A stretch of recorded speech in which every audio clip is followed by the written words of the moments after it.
Welcome back to the channel. Don't forget to like, share, and subscribe. Today, we explore cinematic color transitions using color lookup. Open your image and study how colors shift from dark areas to light areas. Smooth transitions are essential for cinematic grading.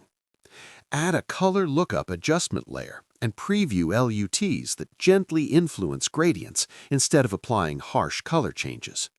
Choose one that creates soft tonal flow and lower the opacity for subtle blending. Add a curves adjustment layer and slightly smooth the contrast curve to reduce harsh tonal jumps. Use color balance to fine-tune highlight and shadow tones so they transition naturally.